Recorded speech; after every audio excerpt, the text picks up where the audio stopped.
Factory outlet మన Mukunda jewellers లో long హారాల పండుగ ఫ్లాట్ 9.99% విఏతో పాటు zero making charges. Mukunda jewellers, Jubilee Hills మరియు వైజాగ్. ప్రపంచ సైనిక వ్యయంలో భారత్ టాప్ 5లో నిలిచింది. సైన్యాన్ని బలోపేతం చేసుకునే దిశగా అడుగులు వేస్తూ ప్రపంచంలోనే అత్యధిక సైనిక వ్యయం చేస్తున్న దేశాల్లో భారత్ 5వ స్థానంలో నిలిచింది. పాకిస్తాన్పై చేపట్టిన ఆపరేషన్ సింధూర్, చైనాతో సరిహద్దు ఉద్రిక్తతల నేపథ్యంలో భారత్ తన ఆయుధ సంపత్తిని భారీగా పెంచుకుంటోంది.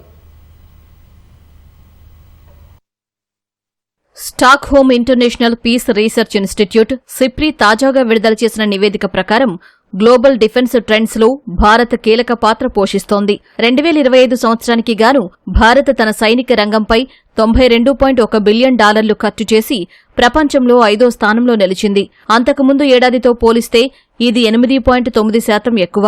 ప్రపంచ సైనిక వ్యయంలో ఇది 3.2%. ఇక అత్యధికంగా ఖర్చు చేస్తున్న తొలి 4 దేశాల జాబితాలో అమెరికా, చైనా, రష్యా, జర్మనీ ఉన్నాయి. పాకిస్తాన్పై చేపట్టిన ఆపరేషన్ సింధూర్ సైనిక వ్యవస్థలను అత్యవసరంగా కొనుగోలు చేయడం వల్లే భారత్ వ్యయం అమాంతం పెరిగింది.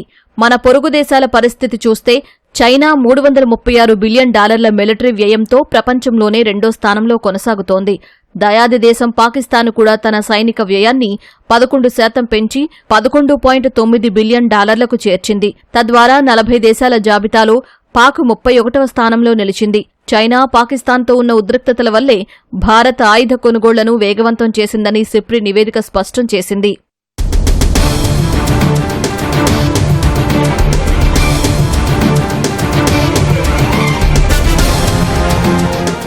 మరోవైపు ఆయుధాల దిగుమతుల్లో భారత్ ఇప్పటికీ ప్రపంచంలో 2వ అతిపెద్ద దిగుమతిదారుగా కొనసాగుతోంది.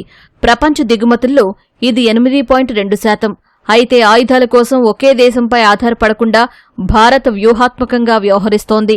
రష్యా నుంచి దిగుమతులు క్రమంగా తగ్గిస్తూ ఫ్రాన్స్, ఇజ్రాయెల్, అమెరికా దేశాల వైపు మొగ్గు చూపుతోంది. అయినప్పటికీ ఇప్పటికీ భారత్కు అతిపెద్ద ఆయుధ సరఫరాదారు రష్యాయే కావడం గమనార్హం.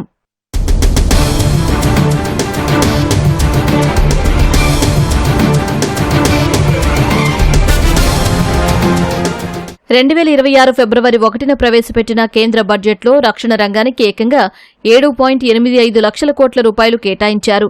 ఇది గతంతో పోలిస్తే 15% పైగా ఎక్కువ. ఇందులో 2.19 లక్షల కోట్లను ఫైటర్ జెట్లు, సబ్మెరైన్లు, డ్రోన్లు, స్మార్ట్ వెపన్స్ కొనుగోలు కోసం మూలధన వ్యయంగా కేటాయించారు. మరోవైపు ప్రపంచ సైనిక వ్యయం 2025 నాటికి $2,887 బిలియన్ చేరి రికార్డు సృష్టించింది. ఇది గ్లోబల్ జీడీపీలో 2.5%. రష్యా ఉక్రెయిన్ యుద్ధం కారణంగా ఐరోపా దేశాలు సైతం భారీగా ఆయుధాలను సమకూర్చుకుంటున్నాయి. ఉక్రెయిన్ ఏకంగా తన జీడీపీలో 40% కేవలం రక్షణ రంగం కోసమే ఖర్చు చేస్తూ ఉండడం ప్రస్తుత ప్రపంచ యుద్ధ వాతావరణానికి అద్దం పడుతోంది.